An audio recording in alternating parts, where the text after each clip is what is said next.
Hello, ladies and gentlemen, and welcome back to the Ultimate Doctor Who Marathon. This is the show where we look at every classic Doctor Who story plus a bunch of big finish audio dramas, one episode a day, 7 days a week. And today, on the 8th of February 2020, I'm starting a look at the second in the Thomas Brewster trilogy, The Boy That Time Forgot. Now, before I begin, I just want to make sure, because in 2019, YouTube was caught data mining the private information of children, thereby violating the Children's Online Privacy Protection Act. And causing the regulations to eventually change. So I must say, this to stay compliant, this is not meant for children. Doctor Who is a show that children can watch, of course, but my channel and series are not aimed at children and are looking at Doctor Who through an adult lens. So, viewer discretion is advised. That being said, The Boy That Time Forgot, Part 1. Now, what is interesting about this is that this is a story by Paul Mars, who wrote the Nest Cottage Chronicles, and has written for a bunch of Big Finish. He's been there since the beginning. He's been also written Doctor Who books for BBC Books, and basically has just been a general fan for a while. Now, the Boy That Time Forgot is great in that it picks up immediately where The Haunting of Thomas Brewster left off. The Doctor basically, and the Doctor basically is trying to figure out a way to travel in time while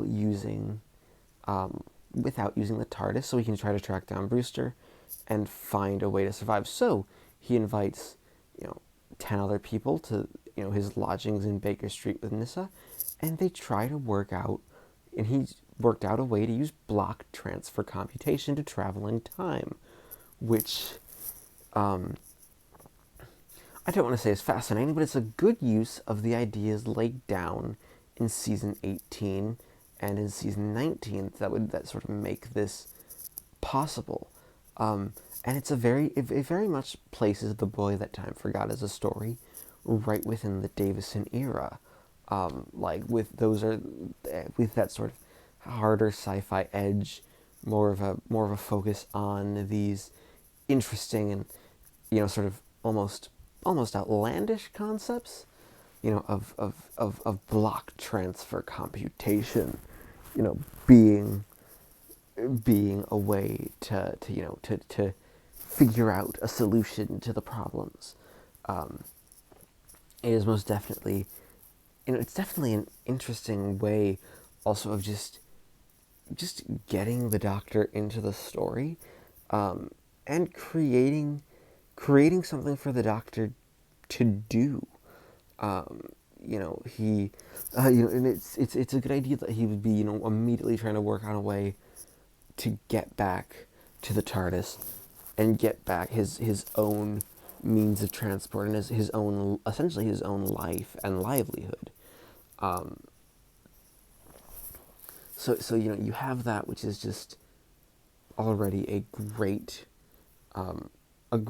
sort of, just a great little look. I'll also say that now what actually happens is that it works, and we actually open up right in the Cretaceous period, where the Doctor and these other people have been sent back in time by complete accident. And we're told in flashback that actually this wasn't what the Doctor was expecting to happen, at all. This was, an unforeseen side effect. They weren't supposed to be going this far back, which, already makes it interesting, because then you're like, okay, and the idea is that when they were transported, the Doctor and Nyssa even realized, wait, it shouldn't have taken this soon. It should have taken longer than what it actually took. It's one of those stories where you sort of get like, okay, what's going on?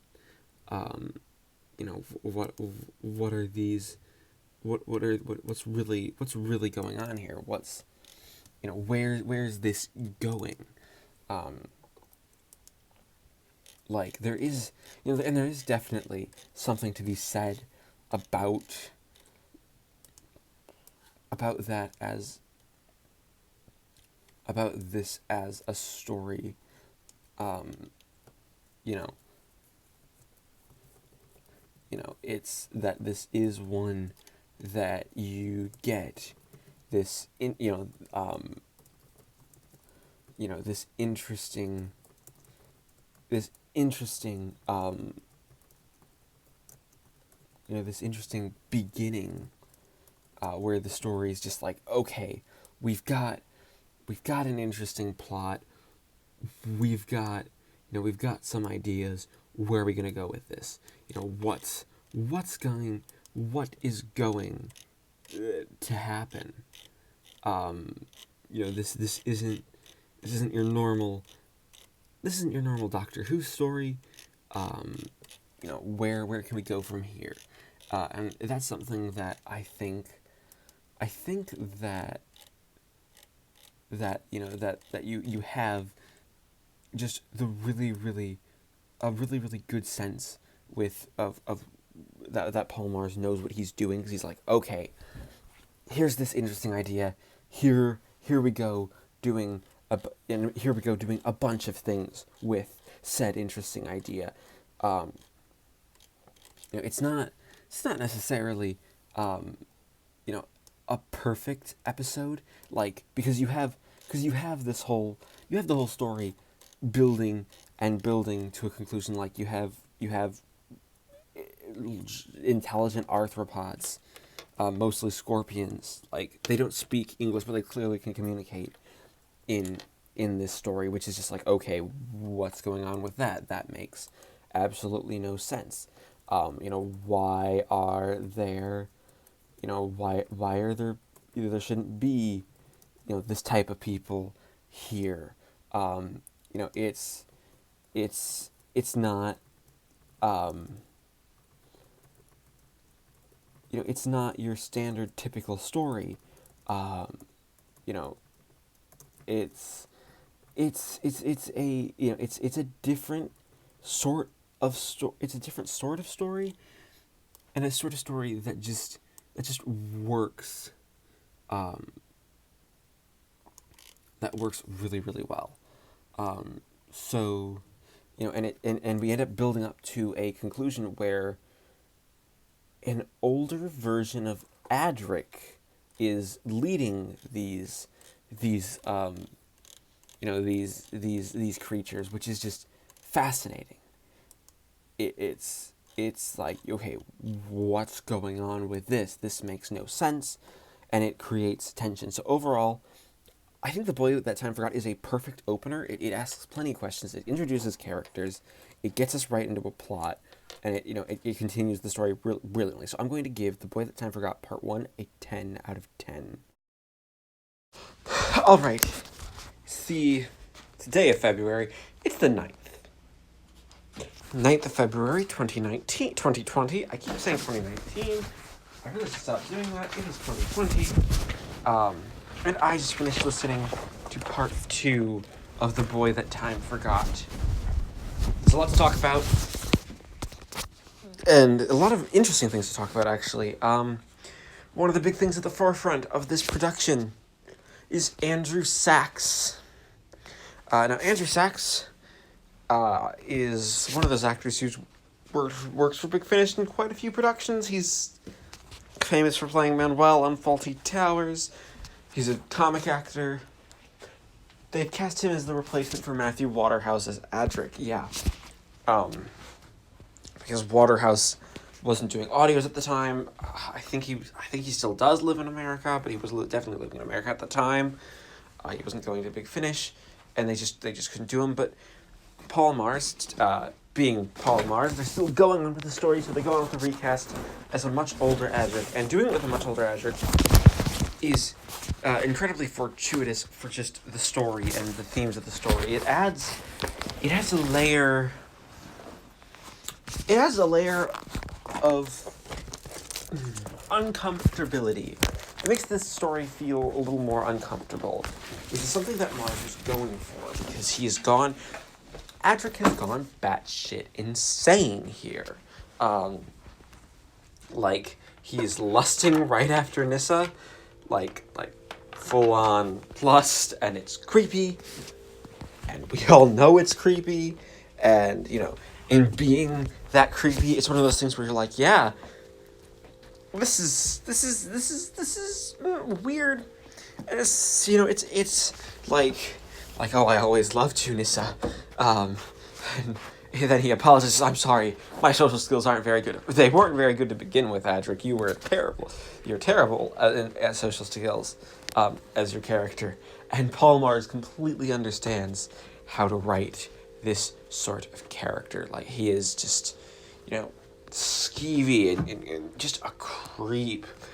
Like a grade A creep at times, being just sort of just giving this atmosphere that, like, he's completely unhinged. He throws the Doctor into a pit, doesn't believe any sort of apology that the Doctor is in fact sorry for what he did to Adric. Like, the Doctor is genuinely sorry that Adric, died.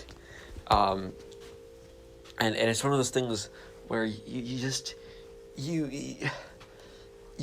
still feel at least a little bit bad for Adric, because he's not in a good mental state, and he's just not in a good place. Like, he's been taken out of time, put into a place where he's basically running off of no human interaction, not really understanding human society at all, and just kind of in a place where he can't really try to make himself better, so to speak, because what's he gonna do? He's basically cut himself off. And there's also just this idea that this is an alternate timeline.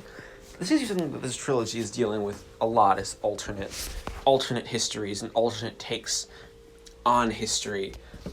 Because, the whole stuff with Thomas Brewster was an quote-unquote alternate timeline because of, what happened with Brewster's mother and all of that stuff. It that turned out to be, alternate history material that was taken care of. It creates, and doing the alternate history stuff is definitely interesting. It's not, the absolute best thing, but it is interesting, and like, because you have the idea of these scorpions evolving to the dominant life form, kind of implying that humans may not be the dominant life form, or may not evolve into the dominant life form, because dinosaurs don't. So it's this completely divergent path, and you have this idea of, like, the freighter itself becoming bowels of Adric's, like, palace type thing. Like, he's set himself up as royalty, and as an emperor, and as, the big man in charge on Tampa in the area, which is also just generally kind of creepy, because it is generally creepy. And he, like, one of the names is named Tigana, the other's name's Cranley. They're not spelled the same, they're pronounced slightly differently, but they're clearly riffs on characters that Adric knew while traveling with the in the TARDIS. Like, he's also just so bitter. Like, the bitter nature of what he's become is just present and there. And that's perhaps where Mars's script does its absolute best work, is showing just this bitter side to Adric, that he has lost a lot of what made him human. Like, he became something so bitter. Like, like, yes, he has so much power, and he's that's great for him that he has the ability to be in charge, but it's not something he wants, and it's it's definitely not something that he needs. Again, creating what is a really, it creates a really nice sort of conjecture, because it's sort of an interesting sort of what would happen if Adric does, he calls the people who the Doctor brought with him mostly by accident,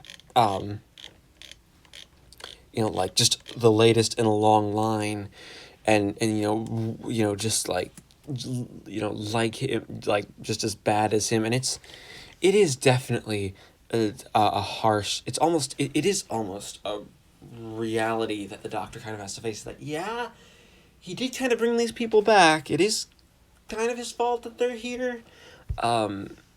But there's also the idea that the Doctor didn't really want them to be here. He didn't want to bring people back in time. Adric kind of did that with with the whole stuff of with the stuff done with characters. It's a lot of interesting sort of it's a lot of interesting sort of things.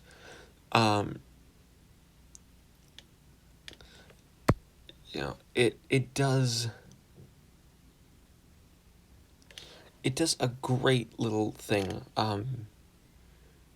and it's one of those things where you have the story. So overall, it's not as good as part one. Part one was a great introduction, but this is still a great sort of thing. So overall, I'm going to give The Boy That Time Forgot, part 2, an 8 out of 10. All right, it's the 10th of February 2020, and I just finished listening to part 3 of The Boy That Time Forgot. And part 3 is an episode that deepens the story and raises some interesting questions about, I guess, partially about what the story is trying to do, and just in general about what this story kind of means. Mainly what it means for, the Doctor and Adric, and what it means for the Doctor and Nyssa, and what it means for everything. I will say, I haven't actually talked about the Victorian characters, so I'm actually going to take a moment to do that, because they are great. It's basically this man and this woman who essentially come across as, they're arguing the entire time. And there's this whole point where he proposes marriage to her, and she doesn't really accept, because it's not a good time. It's Paul Mars essentially playing around with, tropes for this type of story, just the type of story of you have a big disaster happening and two people falling in love, and just completely subverting them, for funny results, and that humor is really, really good, though it feels ever so slightly out of place with what the rest of the story is doing, because the rest of the story is doing stuff with the whole, oh right, it's a darker Doctor Who story with with this whole Adric being essentially dead and being returned to life. You have this juxtaposition, which I don't know if the juxtaposition entirely works, at least for what Mars is doing with it. Obviously Paul Mars does an excellent job at comedy, and he does an excellent job at drama, but doing both at the same time often walks a fine line, and I don't necessarily know if he's walking this line with the finesse that he needs to really get a good sense of what the story is going for and what the characters are going through, and really just what everything in the story is. You know, it's definitely an an interesting thing, and an interesting story overall. But just but just those comedic aspects, kind of, they add to it. They make it more interesting. Now, this episode also has a great reveal for the end of part 3 cliffhanger, and I will say, Paul Mars works really well in the audio format, that he doesn't try to like let his episodes overrun. Like, each of these 4 episodes are like in between 24 and 26 minutes long. They aren't super long, they aren't super short. They have enough time to breathe and enough time to do, what they require. And this episode really does explore the flaws with Adric, that he's basically living a life where he isn't satisfied by the life he's living. Like, yeah, he has servants, and he's this emperor, and he has all this power, but like he doesn't actually enjoy the life, he's living. It's one of those things. He's just trying. He's essentially just living it, not enjoying it, living it. It's not, and that isn't really a good state of mind for someone to be in. Like, it's definitely not, great. Um, and it's something that I don't think really really does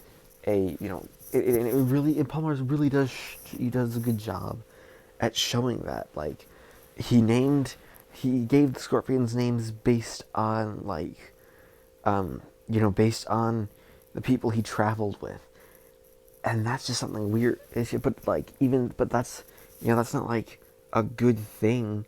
He didn't like give them some great, an amazing chance at life because they travel. They're native related. He really didn't. They're just his slaves, and have essentially been stuck in this position. Like, he throughout the episode, he basically has Nyssa set up as his quote unquote bride to be, because he thinks she can love him and give him some sort of fulfillment, and Nyssa is just totally repulsed by him. Andrew Sachs, of course, gives a great performance as Adric, and makes him feel really, really cynical. But Sarah Sutton should also be complimented on her performance, as she really sells just the repulsion and just just that sense of disgust that you get with this character, that he's not found a good life. He's not living something that he enjoys, or with characters that he likes. No, he's living just this sense of being, like, just not in a good state of mind. And it's definitely an idea that's kind of disheartening, because if you are living in a state of mind like this, you get the sense that, you now, like, it's not great. And it's something that's really, really good. And also, there's just Paul Mars also adds in some nice monsters. He has this idea with Adric that the Doctor actually condemned him to this fate. Like, it's the Doctor's fault. The Doctor created that the entire story is taking place in an alternate timeline where, like, the dinosaurs never evolved, so we never got to the Doctor Who universe as we know it proper. And because of that, like, Adric wasn't actually supposed to survive. He only survived because the Doctor reached out during the seance and sort of caused this. So we're stuck in this almost causal loop of just, I guess, what could be described as just pain and suffering on the part of Adric and the Doctor, because they are the characters who caused this. And Peter Davison plays the revelation off brilliantly. He does such a good job of just making you feel the pain and anguish that that the characters are going through, and just the fact of just this fact of what things are how things are happening, and where the story's going because of that. And it's all really really solid. I will say just the big issue is that the comedy doesn't necessarily work, and I can kind of see why people don't like the story, but I am in a different mind. I think this story, at least for the first two parts, unless the fourth part really makes everything come tumbling down, is great. It is, it is Paul Mars playing around with these great ideas and basically doing something with a character that people at this point, when this story was released, honestly don't like.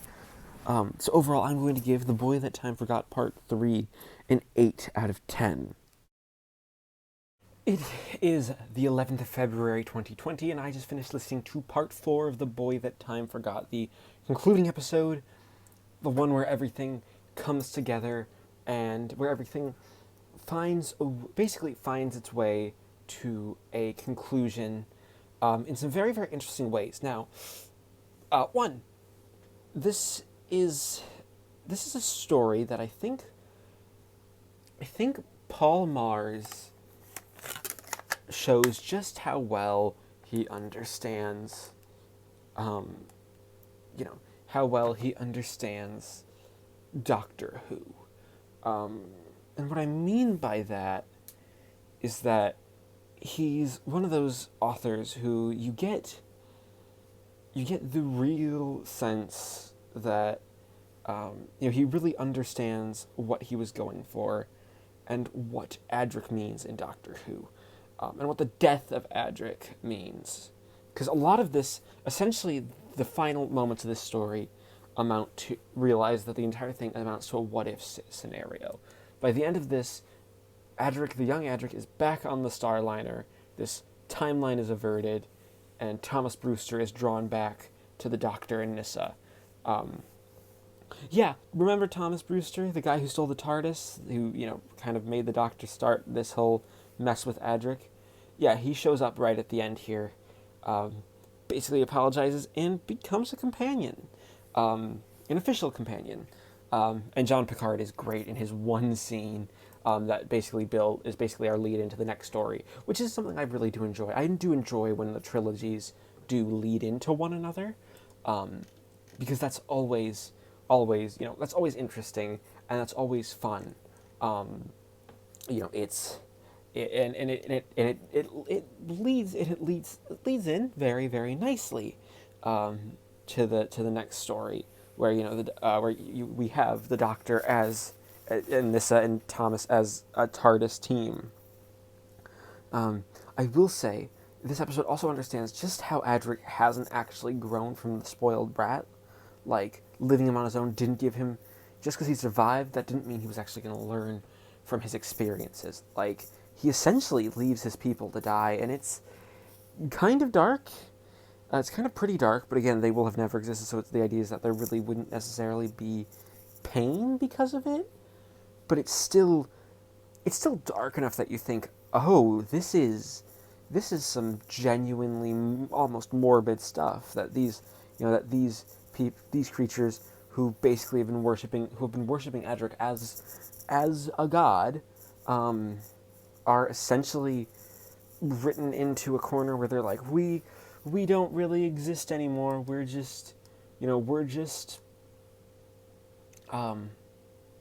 we are just essentially are there for it. It really isn't, it isn't, and that's kind of important, because it is kind of a sad thing for the characters to be going through.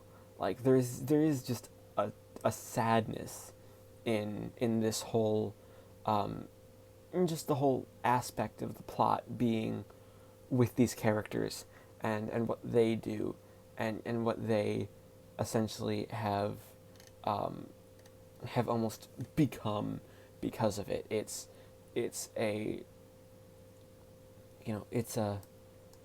little sort of thing where you have what the entire of what the story kind of does. It's doing the very interesting ideas And the final scene with Adric and Brewster, because Adric essentially allows himself to die. He's not. He realizes he's not going to survive this, so he may as well bring the doctor's friend back to them, and allow someone else to travel. He really has learned, and Andrew Sachs plays it brilliantly. And we end on a funeral for both Adric and the Victorian man who died. It's one of those, and it's one of those things where you get that sort of sad, you get something very, very sad and very and very, but also very melancholy. It's still a satisfying ending. It's telling that the characters find a way to survive this and find a way to move on towards essentially a new life, outside of their experiences here, and just the general experiences back in time. It's great. One big issue is that the end up villains, the older Scorpion characters, like the grandparents, aren't that interesting. Sadly, they're pretty bland overall, and honestly, they're just sort of there to serve a function of the plot, which is kind of a shame, because you really could have done something interesting with that.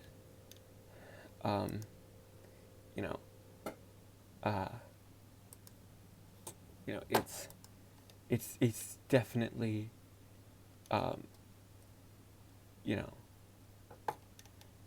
it's definitely interesting. So overall, I am going to give the final part of The Boy That Time Forgot an 8 out of 10. That being said, we add up the scores and average them out to give The Boy That Time Forgot a final score of 8.5 out of 10. Thank you, everybody, once again for watching this installment of the Ultimate Doctor Who Marathon. As always, please leave a like, comment, and subscribe if you haven't already. And join me next time when we conclude the Thomas Brewster trilogy with a Big Finish release of the variety that actually contains two stories. Two stories in one release, a 3-parter and a single-parter. Because I like to avoid doing single-parters, that's why I'm including it. I'm just doing it as one video with Time Reef and A Perfect World.